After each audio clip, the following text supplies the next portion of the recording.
Hola, hola, ¿cómo están? Bienvenidos al matinal de CTE Perú. Hoy día viernes, Viernes Santo para todos los católicos, para todos los que profesamos la religión católica. Un día duro para los católicos porque el Viernes Santo es donde Jesucristo, muere, ¿no? Muere por limpiarnos del pecado. Es lo que narra la Biblia, es lo que se dice. Él muere luego de una traición, ¿no? Uno de los apóstoles, y finalmente es entregado, golpeado, maltratado y crucificado, y luego de varias horas muere Jesucristo a las 3 de la tarde. Entonces todos los católicos, digamos, tenemos la pena, recordamos eso con mucha pena, pero a la vez también sabemos que 3 días después resucita y nos limpia de todos los pecados, y eso es lo que siempre se recuerda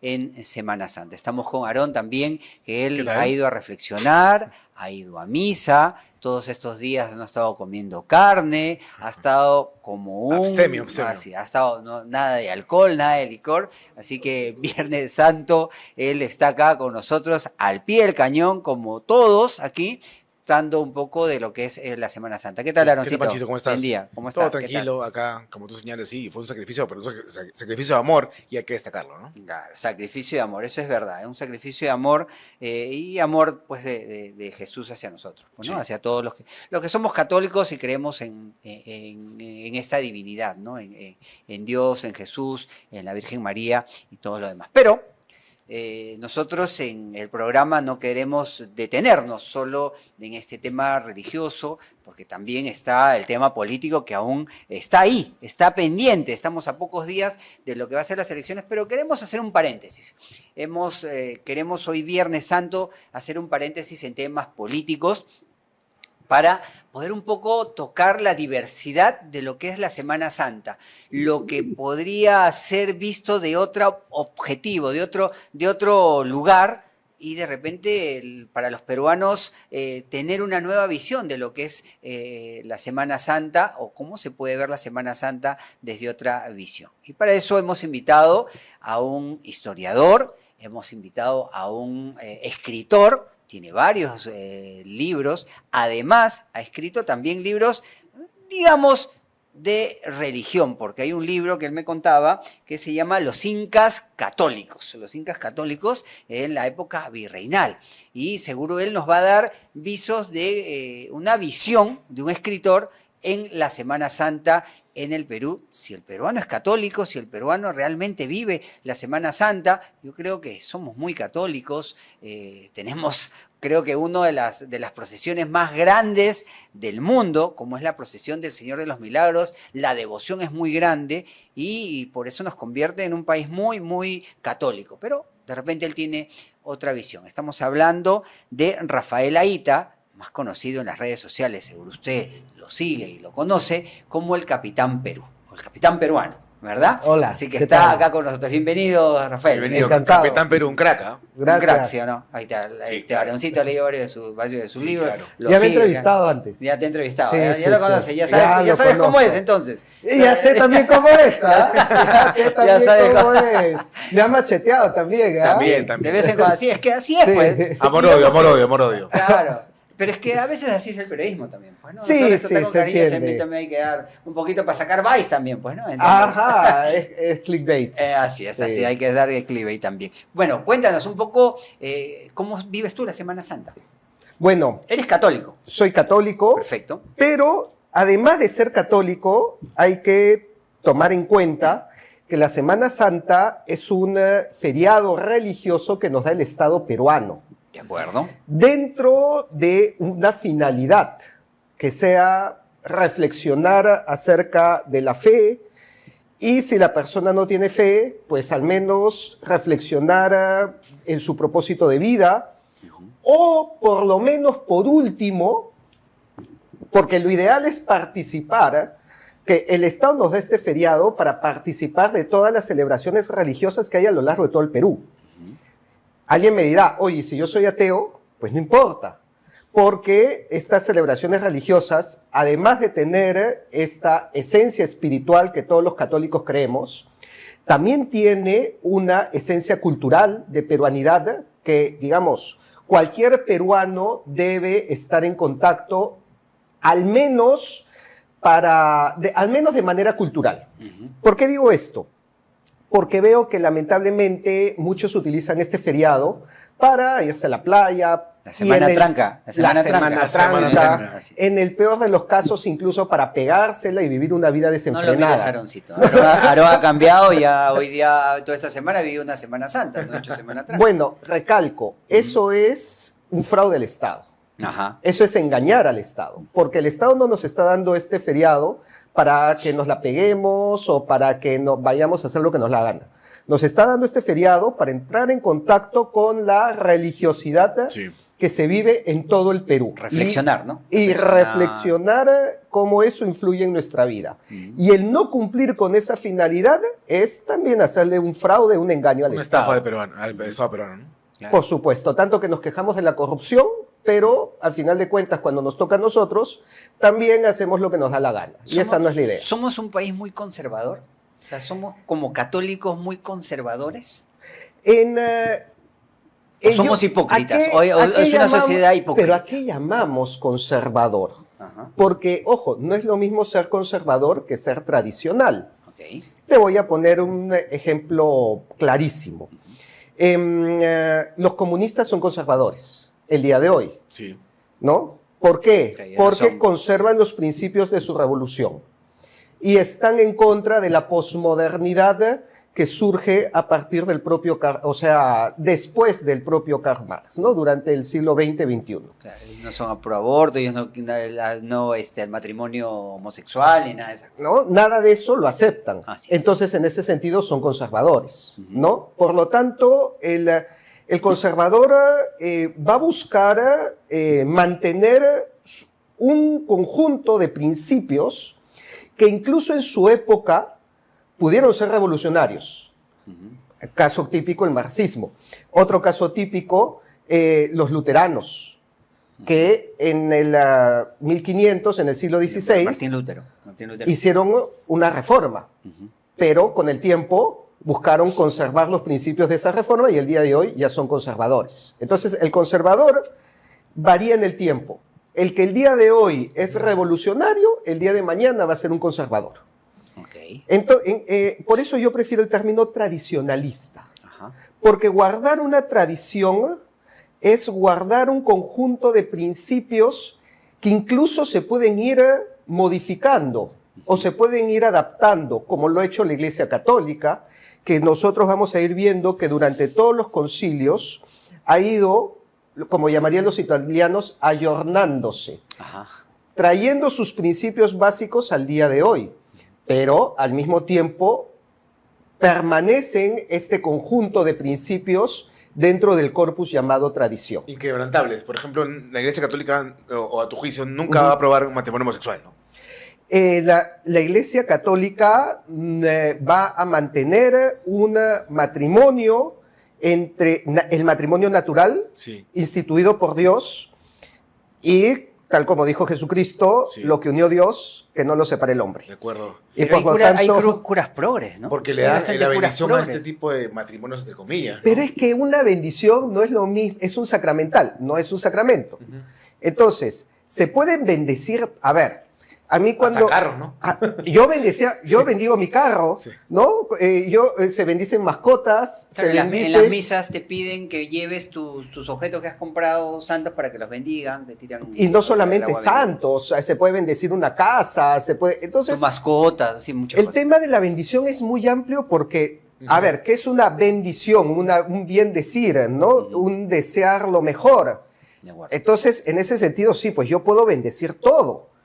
De hecho, incluso los sacerdotes exorcistas echan agua bendita a los posesos justamente para bendecirlos, para alejar al demonio. O sea, la bendición se puede hacer incluso en algo que sea pecado, pero con un fin de alejar el mal.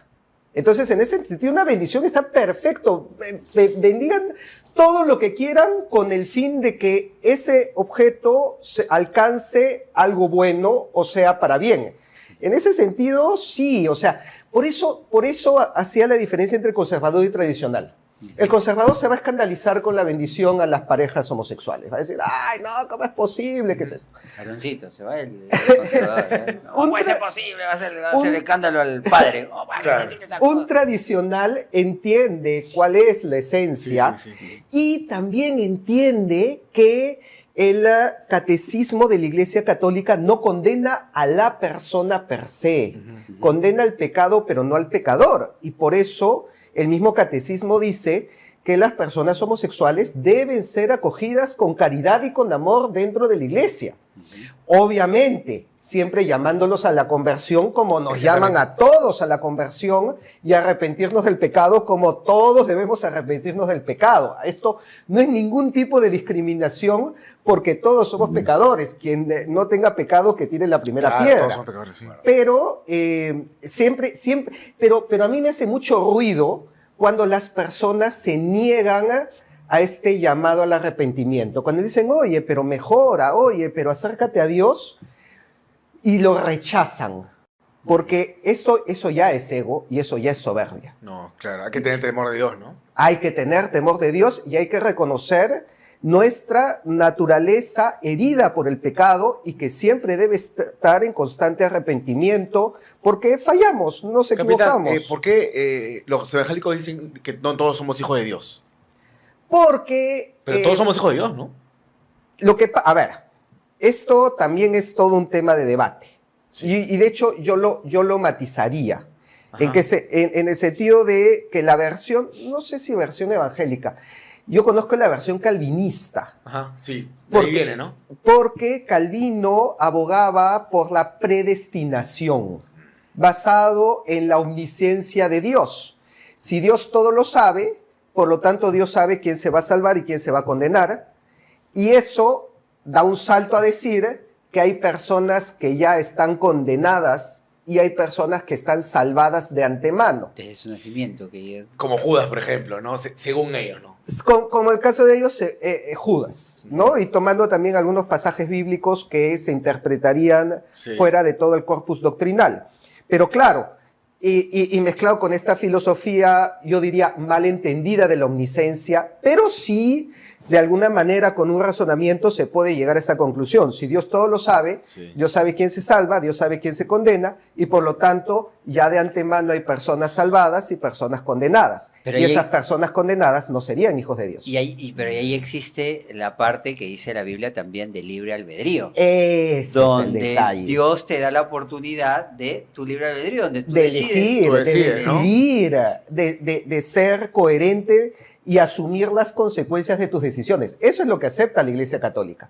Lo que acepta la Iglesia es que tenemos un libre albedrío y de acuerdo a ese libre albedrío nosotros podemos hacer acciones que salven nuestra alma o que condenen nuestra alma. Pero siempre de la mano de las obras y acciones que estamos haciendo. El problema es que el libre albedrío también es toda una cuestión filosófica que si nos metemos a eso, pues comenzamos a entrar en un trompo de decir, pero entonces, ¿por qué Dios permite que hagamos el mal?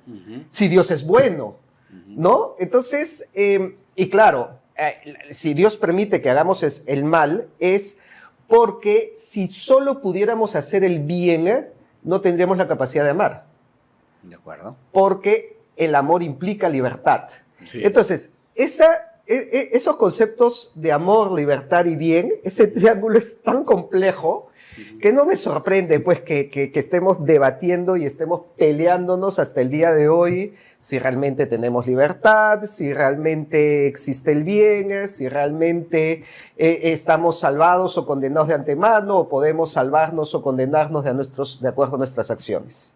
De acuerdo, totalmente de acuerdo. Y en el libro, Los Incas Católicos, ¿qué explicas, qué cuentas? Un poco, de repente al público le puedes contar. Sí, qué trata para resumir, ¿no? de qué trata el libro, que si lo desean me pueden escribir a mis redes sociales de Capitán Perú para adquirirlo, de repente para reflexionar en estos días de Semana Santa, porque también está ligado muy a nuestra historia, especialmente nuestra historia inca, que muchas veces las vemos desconectadas pues, del catolicismo, e incluso se afirma que se les impuso el catolicismo. cosa que se rompe cuando ves muchísima evidencia de incas católicos durante el virreinato, y de ahí su nombre. Pero si vas al Museo Inca de Cusco, encuentras los cuadros de nobles incas retratados con una cruz. O que dentro del cuadro ellos escribían Inca caballero católico por la gracia de Dios.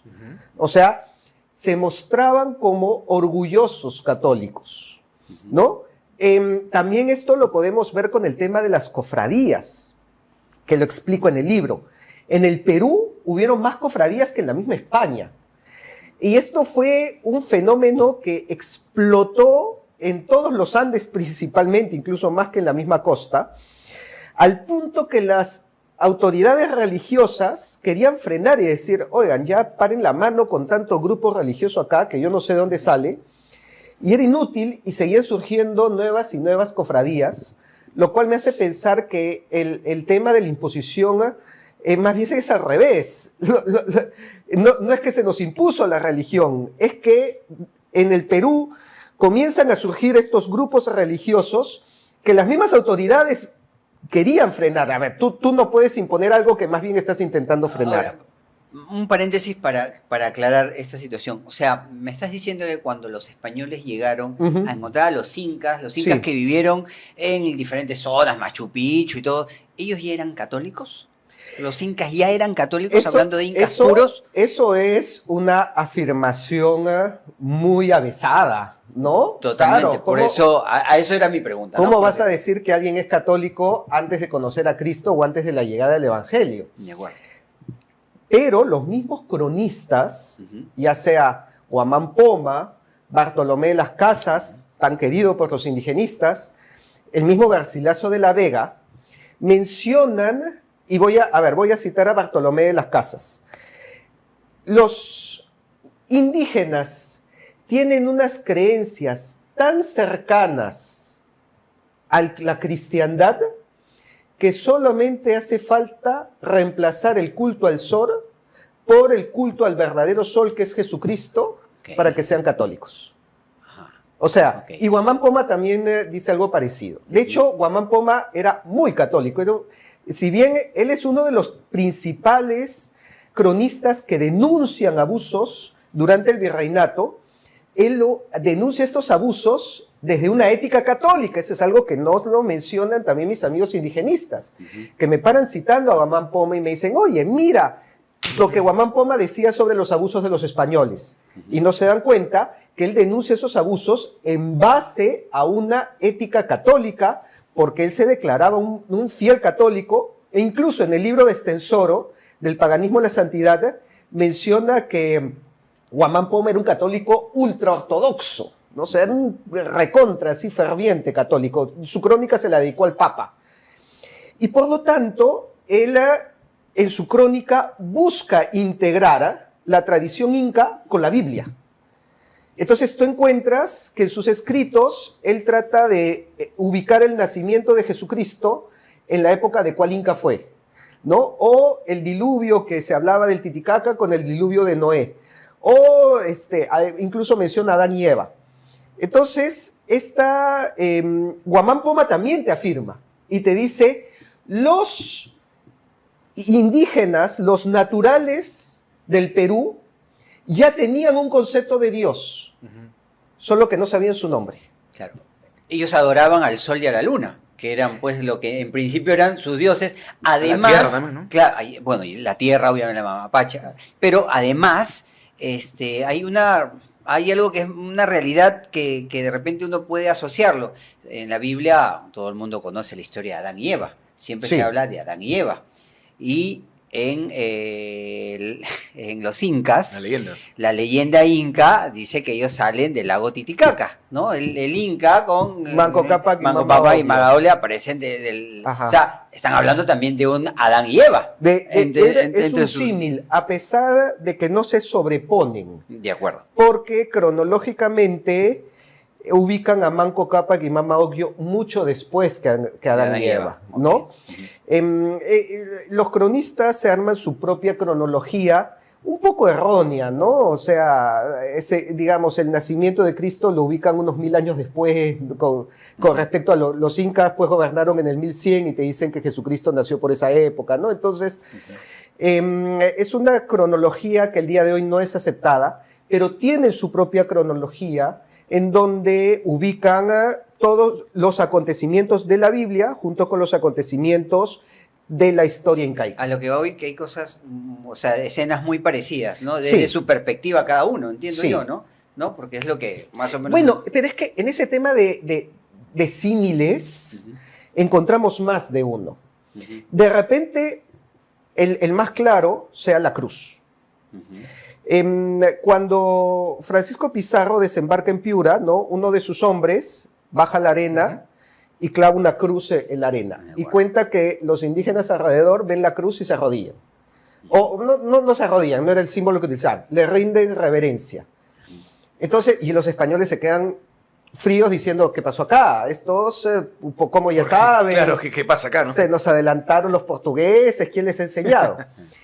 Pero lo que pasaba era que la cruz ya era un símbolo sagrado desde antes de los españoles, hasta desde miles de años antes de los españoles. Es uno de los primeros símbolos representados en las huacas más antiguas del Perú, por ejemplo, en la huaca Ventarrón de Lambayeque. También recientemente se ha encontrado una cruz andina, que es la más antigua representada en el Perú, que representaba la constelación de la Cruz del Sur. Y de acuerdo a los mitos incaicos, la Cruz del Sur había sido utilizada por Huiracocha como brújula para ordenar los 4 puntos cardinales. Y por eso también lo encuentras en las chacanas, lo encuentras en el mural del Coricancha, ¿no? Se encuentra en una serie de lugares como un símbolo sagrado.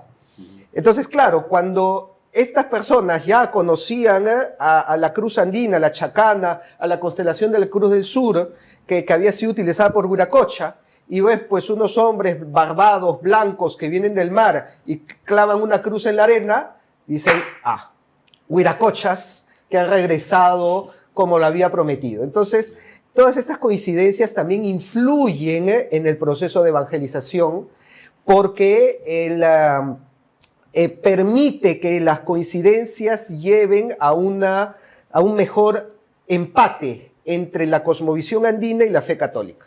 Sí, yo quería preguntarte, capitán, porque recientemente he visto diferentes podcasts y lo comentamos fuera del aire, que hablan de que el Papa es el anticristo. ¿Por qué dicen eso? ¿Dónde está escrito eso? ¿Dónde sacan eso? Esa es la famosa White. ¿Dónde es eso? ¿Luterano? ¿Dónde es eso? A ver, Elena White es de... No quiero pecar de... pero ahorita no recuerdo a cuál nominación pertenece. Pero ella hace, digamos, una interpretación también muy subjetiva del Apocalipsis, en donde este famoso número del 666 lo toma como letras romanas y lo trata de conjugar con el nombre del Papa, o con el título del Papa, que cambia el título del Papa. Sí. ¿No? Porque dice, para que esto calce, dice el vicario del Hijo de Dios. El Papa nunca llevó el título de vicario del Hijo de Dios, ha llevado el título de vicario de Cristo. Vicario de Cristo, sí. ¿No? Entonces, pero bueno, de alguna manera hace su jugada, una jugada muy subjetiva y que se puede hacer con cualquiera. De hecho, utilizaron el nombre de esta misma persona y también coincidía con el 666 escrito en Romanos. Y por lo tanto, yo también pues puedo tomar así letras romanas y tratar de calzarlo con el nombre de quien se me ocurra, ¿no? Pero de ahí surge esta idea de que este 666 estaba representado en el Papa. Pero vamos, a ver, si nosotros nos ponemos a leer el Apocalipsis en esta clave sensacionalista, en donde nos fijamos más en las cuestiones, digamos, de forma que las de fondo, obviamente, pues yo voy a encontrar anticristos por todos lados, sí. ¿no? Y que alguno comienza a decir... Habla de monstruo de 7 cabezas, ¿no? Habla del dragón de 7 las 7 cabezas, que van a venir los caballeros. Y que hay una lluvia de estrellas, y que el sol se vuelve sangre. Y que hay un ejército que va a pelear y va a enfrentar a... ¿no? Todo esto, en realidad, es un lenguaje, que hay que aprender a leerlo en su totalidad. Sí. Porque, para empezar, el 666 está citado solamente una sola vez. El Cordero está citado más de 20 veces. Entonces, la figura importante del Apocalipsis es el Cordero. No es el 666, no es el dragón, la bestia, el profeta, falso profeta, el anticristo. Sino, lo que te dice el Apocalipsis es la historia que pasa a cualquier cristiano, que sigue una persecución, pero que al final de esa persecución es recompensado por Dios. Oye, pero eso yo no necesito escribir todo un libro, yo te lo puedo poner en una sola carta y te lo digo directamente. Lo que pasa es que ¿por qué nos cuesta tanto leer el Apocalipsis? Porque el Apocalipsis es en realidad un género literario. Ya. Existe el género apocalíptico, que uno de ellos es el Apocalipsis de San Juan, pero también hay otros apocalipsis en los libros apócrifos, Apocalipsis de Pedro, Apocalipsis de Pablo, y hay apocalipsis dentro de otros libros de la Biblia. Por ejemplo, el libro de Daniel, parte está escrito en lenguaje apocalíptico. Hay que saber entender este lenguaje. Y este lenguaje no se entiende porque en realidad está en clave litúrgica. Eso lo dice un teólogo, Scott Hahn, en un libro que se llama La Cena del Cordero. Recomiendo muchísimo leerlo porque te explica que en realidad el Apocalipsis es una misa. Ya. O sea, si tú quieres entender lo que realmente te dice el Apocalipsis, El código de misa está. léelo según el código de la misa, porque todos los elementos litúrgicos, incluyendo la música, el cordero, el sacrificio, el libro, las lecturas, los cálices, te presentan la estructura tal cual del Apocalipsis, que termina con una cena de bodas. Ajá. ¿Y cuál es la cena de bodas? La cena del Cordero, en donde el Cordero, que es Jesucristo, toma por esposa a la iglesia. ¿Quién es la iglesia? Nosotros. Todas las... Y por lo tanto, Jesucristo toma en matrimonio a todo este cuerpo eclesial que somos nosotros. ¿Por qué hace eso? ¿Por qué te dice que Jesucristo se casa con la iglesia? Porque para Jesucristo el matrimonio es que se vuelvan una sola carne. De repente ahí contesto tu pregunta del matrimonio homosexual que me decías antes. El matrimonio, según Jesucristo, es que ya no son dos, son una sola carne. Y hacernos una sola carne, ¿qué significa? Comunión. Y por lo tanto, así como el esposo y la esposa entran en común unión y se vuelven uno solo, Jesucristo, la iglesia será parte del cuerpo de Cristo en la comunión de los santos. ¿Y dónde vemos eso? En la comunión de la misa. Y por eso el Apocalipsis está en clave litúrgica y lo vemos en la misa, donde culmina con la cena eucarística, donde entramos en una unión con Dios. Y el pan, ¿verdad? Con el cuerpo de Cristo. Con el cuerpo de Cristo, así es. Y Hollywood pues fue el encargado de hacer famoso el 666 justamente en la película La Profecía, pues, ¿no? La Profecía de Arnold Schwarzenegger y la anterior, Profecía sí. de Damien Ford. Hay varias. De Damien Ford, sí. que El símbolo de la bestia, ¿no? Claro, Sí. el símbolo de la bestia, que hay el 666, que ya posteriormente salieron muchas más. Es una cuestión ¿no? muy sensacionalista, muy de lenguaje. Te quedas con una palabra y no ves todo el género literario, ¿no? Claro, es que para el cine era espectáculo, Ah, ¿no? Era lógico, totalmente, claro. para Hollywood era espectacular y bueno, particularmente cuando empecé a leer la Biblia hace muchos años, lo primero que leí yo fue justamente Apocalipsis, o sea, leí Sí, de yo atrás para también. adelante. Primero leí Apocalipsis y de ahí Yo también, empecé me a llamaba leer mucho. Yuyenes, claro. Por eso el día de hoy integro una comunidad que se llama Apocalipsis. Ah, ok, sí, ok, esos ok. son Ajá. con los que estoy haciendo todas las actividades de Semana Santa. Ajá, claro, porque bueno, normalmente llama la atención un poco, yo no sé si Sí, en llama la algún atención, momento llama claro, la atención sí. la parte del Apocalipsis, porque La uno forma piensa de cómo va a ser la destrucción, uno habla ya, y Sí. ahí viene la parte allá de imaginación, ¿no? De Sí. temas imaginativos. Claro, te vuela la cabeza, ¿no? Te hace decir, entonces en el fin del mundo... Los Sí. 7 dragones, el la- dragón, va- con la un bestia, dragón, caerá pero un eso meteorito. es simbolismo, ¿verdad? O sea, Es puro termina simbolismo. siendo, Es un porque dicen que es, lenguaje- por ejemplo, la política con la corrupción es uno de los dragones, es uno de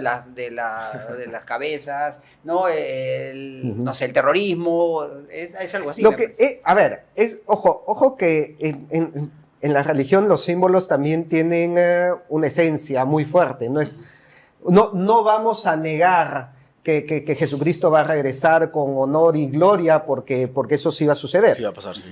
Pero el Apocalipsis te habla de la parusía. Y nosotros entendemos la parusía como la segunda venida de Cristo, lo cual es una interpretación, pero no es una interpretación completa. ¿Por qué? Porque parusía significa presencia. Entonces, cuando te habla de la parusía de Cristo, te habla de la presencia de Cristo. Obviamente, ¿cuándo va a ser la presencia de Cristo? Cuando vuelva por segunda vez en el juicio del fin del mundo. Pero, si hablamos de presencia, también, y otra vez, regreso a la liturgia, estamos hablando de la presencia de Cristo en la Eucaristía de la misa. Y por lo tanto, la misa también es un apocalipsis, el día de hoy. No necesitamos esperar al fin del mundo para ver los eventos del apocalipsis, Cada porque vez los que hay una tenemos. misa, hay un apocalipsis. Cada vez que hay una misa, uno va a asistir a una hay misa. un apocalipsis. Ahora, quisiera hacer de repente nos puedes ilustrar en comparaciones con otras religiones, porque si bien es cierto, los católicos lo vas describiendo cómo vivimos, pero hay otras religiones, por ejemplo, y después vamos tocando de repente Alá y los musulmanes y todo lo demás, pero por ejemplo los judíos, para los judíos Jesús todavía no ha llegado. Así Para es. ellos Jesús o el Mesías aún no llega. Es más, ellos sienten que ha sido una ofensa que a Jesús los romanos le hayan puesto la corona y le hayan puesto INRI como rey de los judíos. Sí. ¿No? Entonces ellos no creen que Jesús todavía no llega. Así ¿no? es. Ellos lo tienen claro así. Sí, y curiosamente, la Pascua que estamos celebrando es una fiesta judía. Claro, ellos celebran otra fiesta, ¿verdad? Ellos... Ahora hay judíos ortodoxos y hay otros tipos de judíos no también. sé si decir otra, porque de repente este es momento para comentar cómo fue la cena del Seder. Ajá. O sea, la cena de Pesaj que cumplió Jesucristo aquella última cena. Porque cuando en aquel Jueves Santo, en donde Jesucristo instituye los sacramentos del sacerdocio y la Eucaristía, está celebrando un Pesaj, una Pascua judía, según cómo se celebraba desde tiempos de Moisés. Y claro, los evangelios describen una parte de lo que vemos con la consagración del cáliz, pero en realidad, si nosotros vemos todo el rito, existían 4 cálices en esa cena. Y el que Jesucristo consagra es el tercer cáliz. O sea, durante la cena se bebían 4 cálices. Jesucristo consagra el tercero para instituir la Eucaristía. Porque el cuarto cáliz no se tomaba. El cuarto cáliz se dejaba, digamos, en un lado y se llamaba a la persona más joven de la cena para que busque al profeta Elías que iba a regresar a ver si anunciaba el regreso del Mesías. Entonces este más joven salía y decía, no ha vuelto el Mesías, y la copa se derramaba. Y por lo tanto, porque esa copa era llamada la copa del Mesías. La copa que solo el Mesías podía beber. Podía beberlo.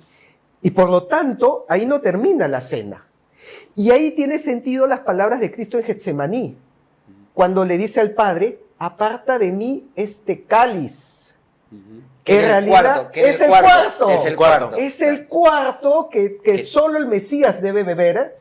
Y cuando venga el siguiente Mesías, cuando venga el Mesías. No. ¿Si no? Lo bebe en la cruz. Ok. En el momento que dice, tengo sed, le acercan el vino amargo y en ese momento bebe la amargura de la pasión. ¿Y qué dice? Después de justo beber el vino amargo, todo está consumado. Sí. Cerró la cena. Y por lo tanto, nosotros siempre pensamos que la cena de Pascua es la del Jueves Santo, dura hasta la cruz. Y la cruz es precisamente el sacrificio del Cordero Pascual que derrama su sangre. Esa noche que se salvó los judíos derramando la sangre del Cordero por la puerta. Entonces, claro, los judíos todavía siguen esperando al Mesías y siguen derramando la copa y siguen esperando que alguien beba la copa cuando Jesucristo la bebió en la cruz. Ya llegó el Mesías, claro. Claro. Por eso, bueno, ¿y qué? ¿Son interpretaciones? ¿Son...? No, porque a final de cuentas Jesucristo terminó cumpliendo todas las profecías del Antiguo Testamento que los mismos judíos conocían. Y es por eso que muchas veces nosotros decimos, sí, qué desgraciado, Caifás y Anás, que lo sometieron a un juicio y que lo maltrataron. Escrito, ¿no? Pero el Cordero Pascual debía ser, era antes del sacrificio, tenía que ser revisado, tenía que ser enjuiciado por el sumo sacerdote para ver si era apto para el sacrificio. Y por lo tanto eso estaba también escrito, o sea, eso era parte del ritual de Pascua. El juicio de Jesucristo, su crucifixión, era parte del ritual de Pascua, que cumple Jesús al pie de la letra. Y claro, los judíos no reconocen eso hasta el día de hoy, pero según las cartas de Pablo lo van a reconocer. Porque Pablo profetiza la conversión de los judíos. Y claro, de repente la vuelta del Mesías que ellos están esperando es la segunda venida de Cristo. Porque en aquella época los judíos no reconocieron a Cristo porque esperaban un león y recibieron un cordero. En esta segunda venida estamos esperando un cordero y de repente regresa un león. Viene un león, como León XIV, que es el Papa. Pero bueno, y si tocamos otras religiones, de repente nos puedes explicar, porque cuando... Si tocamos otras religiones, me gustaría tocar las creencias incas. Perfecto. Que van con el tema del libro que estábamos hablando. A ver, perfecto. A ver. ¿Por qué? Porque, en todo esto, ¿qué nos atienden los peruanos y cómo los incas entraron acá? De acuerdo. ¿No? Y es que, como bien decías, oye, pero los incas adoraban al sol, a la luna, a la tierra. A la tierra, ¿no? ¿No? Como Mapache. Eso sucedió hasta Pachacútec, Inca y Yupanqui. Porque, también es cierto, los incas no tenían una creencia monolítica, como nadie ha tenido nunca en la historia. Siempre se ha ido modificando, han habido reformas, han habido cismas y han habido grupos que no coincidían. Pachacútec hace la reforma del culto inca, en base a un pensamiento que yo ya lo considero una filosofía andina, porque cuentan las crónicas de Bernabé Cobo que Pachacútec reúne a su consejo y les dice, si el sol es el ser supremo, es el hacedor, dice la crónica, pero en realidad su nombre en quechua es el Pachayachachi, que el que ordena el mundo, ¿por qué es ordenado? O sea, ¿por qué obedece? ¿Por qué siempre sigue el mismo recorrido? ¿Por qué siempre se oculta de noche? ¿Por qué pierde fuerza en invierno y gana fuerza en verano? ¿Por qué lo puede tapar una simple nube? Si él supuestamente es el que ordena y si quisiera podría iluminar a todos desde una sola parte. Razonamientos simples pero lógicos, pues, ¿no? Razonamientos que en algún momento te lleva el mismo empirismo de medir la trayectoria del Sol y darte cuenta que siempre se repite el mismo recorrido, ¿no? Y ya para la época de Pachacútec ya se había recontramedido. Entonces los sacerdotes del Sol se reúnen, discuten este tema y dicen, la verdad no lo sabemos. Y Pachacútec les dice, yo les voy a dar la respuesta. Y es porque existe un Sol por encima del Sol, Intip Intin, el Sol de soles, el Sol más allá del Sol. El verdadero hacedor y ordenador. Que es el Dios. Que es Dios. Que es Dios, sí. Y por eso, y claro, si tú te das cuenta las coincidencias de ese razonamiento con lo que nos trae el Evangelio, donde nos dice que Jesucristo es la luz del mundo, que se transfigura con un rostro que se vuelve un sol, entonces no fue para nada difícil decirles, ese sol por encima del sol es Jesucristo. Y es por eso que los cronistas decían, los incas ya tenían un concepto de Dios y solo les faltaba conocer su nombre. Y por eso para la élite incaica fue muy orgánica la conversión. Fueron los primeros en convertirse en Cusco. No fue que los obligaron, no fue que los españoles natural vinieron. el secretismo. A ver, mira, la primera parroquia de Cusco la funda un inca. Pauyu Inca, hijo de Huayna Cápac, que funda la iglesia, la ermita de San Cristóbal, que después se convierte en parroquia. No la funda ni siquiera un español. Si hubiera sido imposición, Sí, claro. tú esperas que venga un español, A la que fuerza, venga un ¿no? cura, que pum, plante su iglesia y que diga ya, ahora ustedes van a venir a rezar acá. Pero no hicieron eso. ¿Por qué? Porque más bien tomaron el templo inca, el Coricancha, y en el lugar donde Pachacútec mostraba la imagen del sol, colocaron un balcón eucarístico. Y colocaron la Eucaristía en una custodia con forma de sol. ¿Y la Virgen María? Y la Virgen María, de hecho, ha sido falsamente atribuida a la Pachamama. Sí, yo creo que son los cerros, ¿podría ser? Que dicen que era el cerro, que la dibujaban con forma de cerro. Sí. Eso no he encontrado mucho No, no. sustento. ¿Por qué? Porque todas estas ilustraciones en donde a la Virgen María se le dibuja como cerro, las encuentras ya en España. Mm.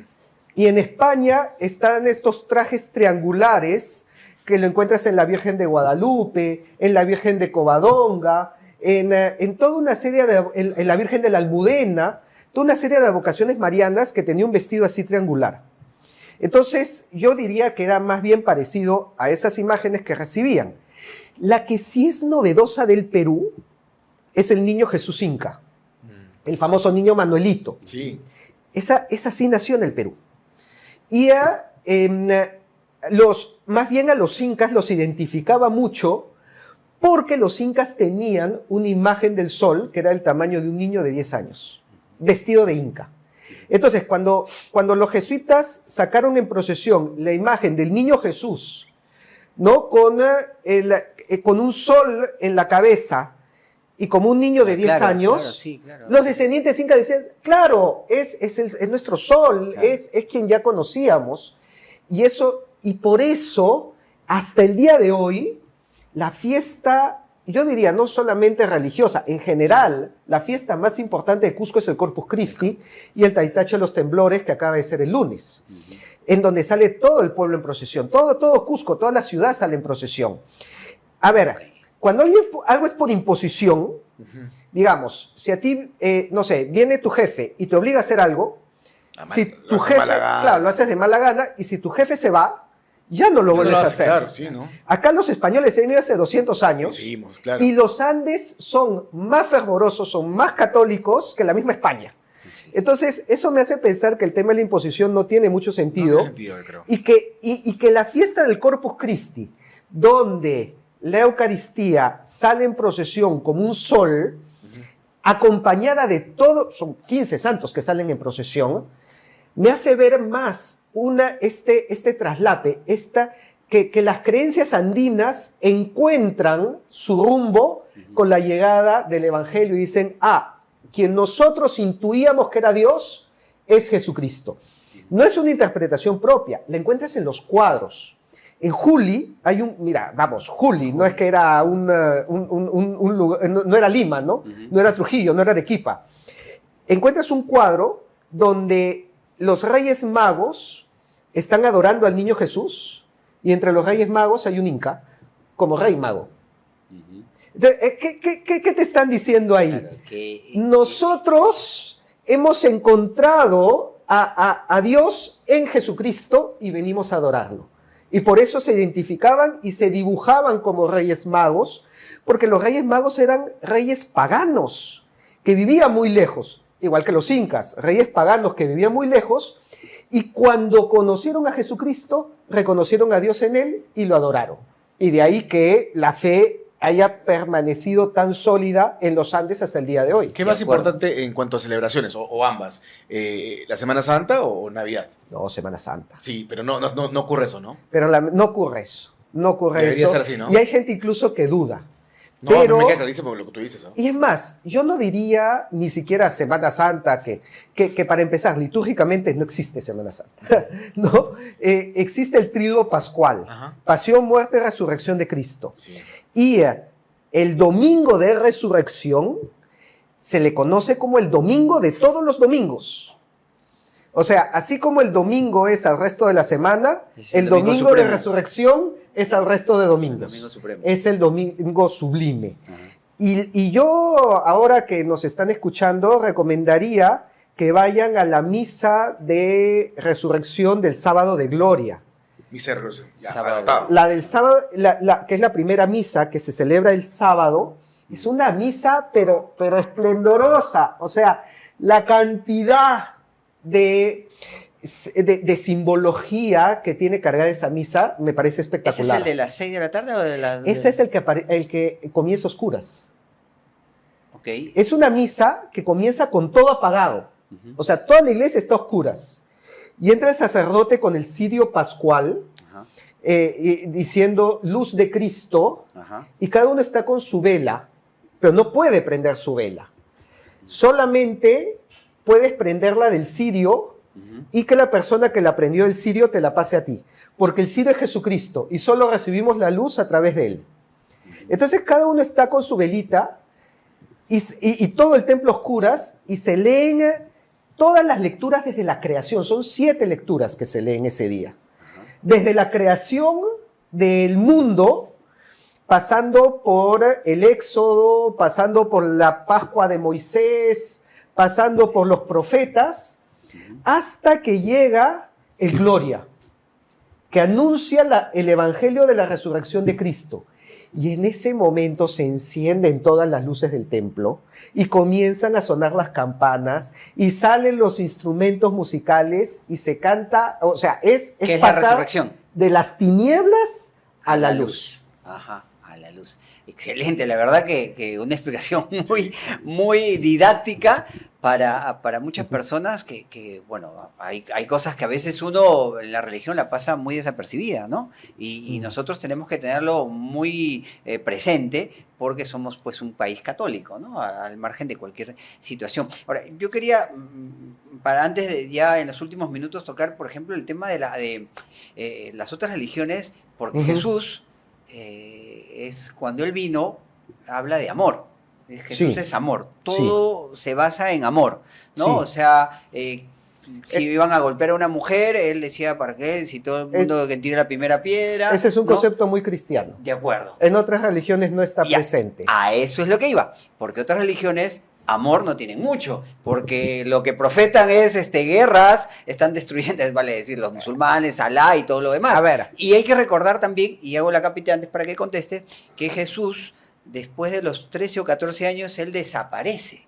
Y él empieza, supuestamente, a recorrer el mundo, ¿no? Donde estaban los grandes sabios. Vale decir, entiendo, se cruza con los grandes sabios de esa época que le enseñan muchas cosas y él recién aparece a los 30 con la sabiduría que él ya tenía y con la sapiencia que aprendió. Entonces, más o menos es así la situación. Entonces ahí te dejo para que tú A ver, lo amplíes. no sabemos qué pasó en esos 30 años de la vida oculta de Jesucristo. Muchos dicen que se fue al Asia, otros dicen que se fue con los esenios, que los esenios tenían unas prácticas muy similares a Con las de Juan Buda, dicen que se Bautista. cruzó con Buda. No, difícil que se cruce con Buda 2000 años después de Buda. Eso ¿no? es lo que dicen, pues, ¿no? Pero, Por eso decía a ver, eso. con un Buda, no, o sea, no, ya ahí sí ya, no sé quién ha dicho eso, ya Claro. se alucinó mal. Cruzó. Con hay, todo hay un anime. Ajá. Hay un anime Sí. donde juntan a Jesucristo con Buda, Con Buda, claro. y los hacen Ajá.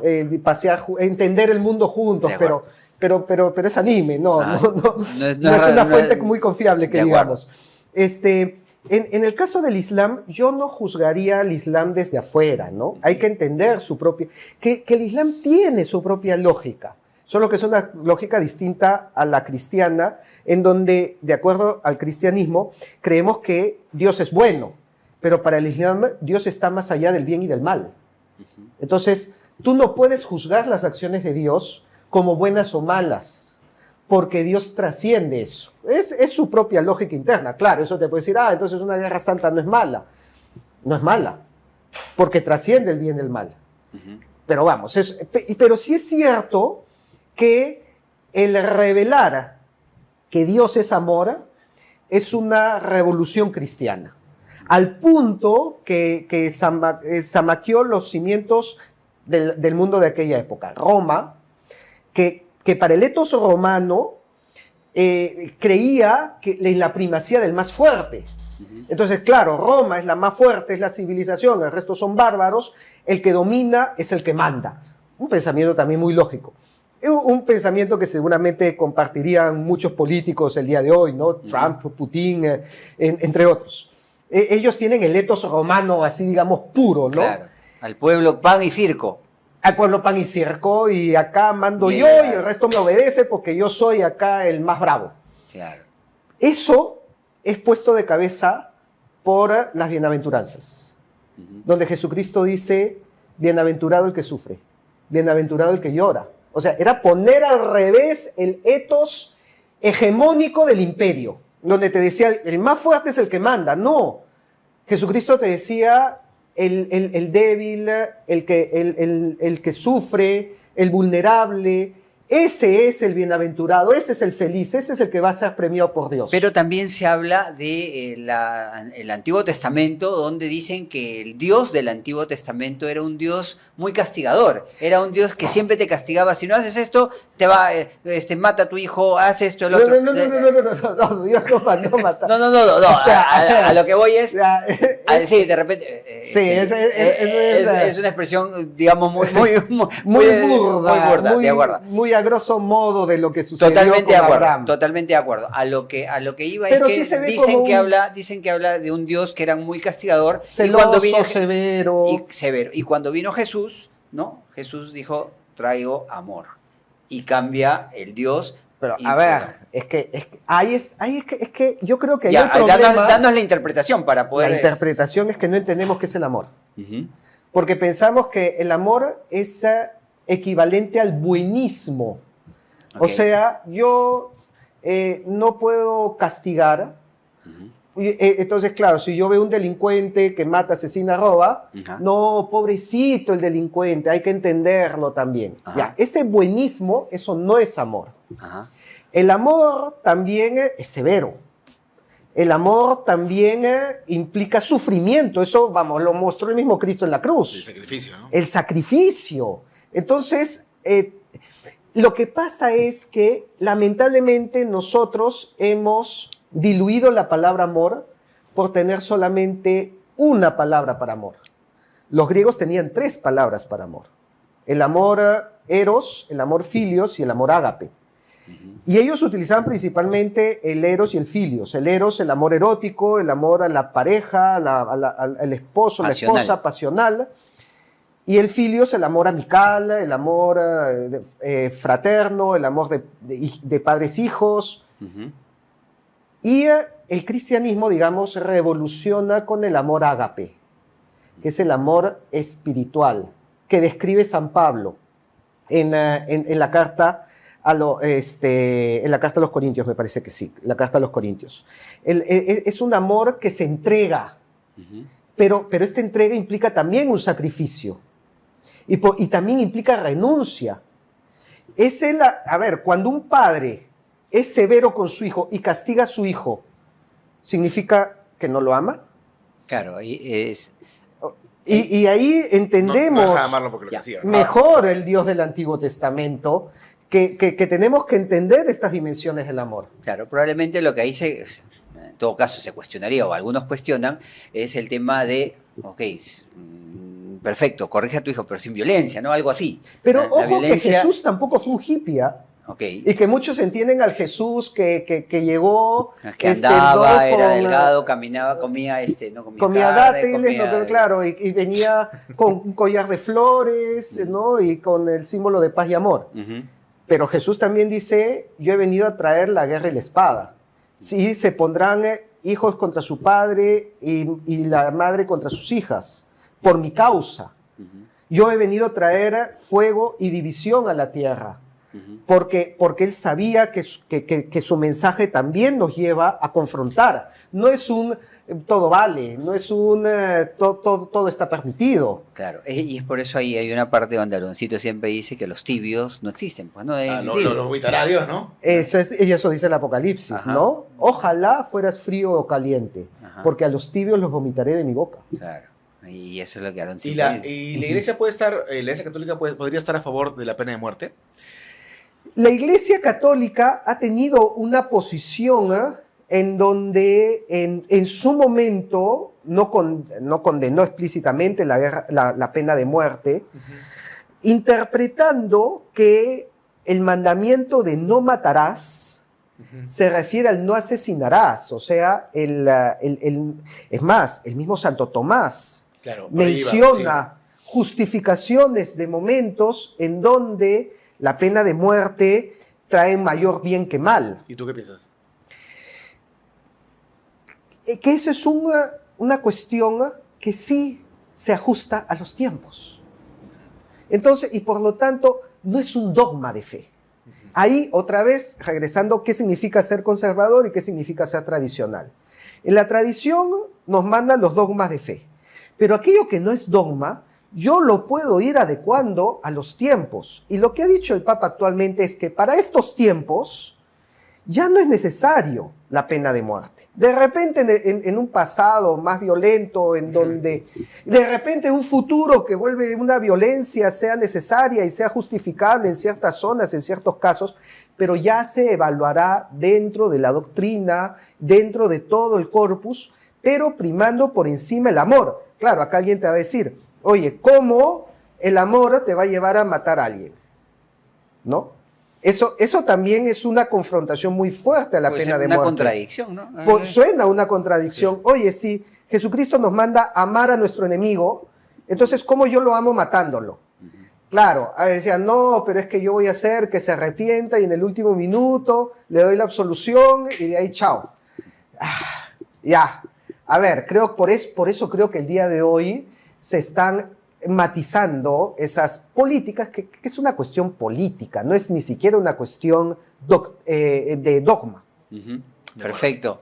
La verdad que ha sido muy amplia esta conversación. Sí, la verdad que nos has dado mucha visión y espero que el público más que todo salga ganador con las visiones que uno tiene, porque siempre es bueno tener mucha visión y más en este tema religioso, ¿no? Porque la religión siempre vive con nosotros y obviamente los católicos y las personas que de repente profesan otra religión siempre tienen sus formas de ver la vida y una visión distinta o una visión parecida a la que ustedes tienen siempre da más visos, ¿no? Porque la religión es lo que nos sustenta en tiempos de crisis. Vamos, yo recuerdo que hace unas décadas leía los famosos mensajes que decían, me hubiera servido más que me enseñen Excel a que me enseñen religión.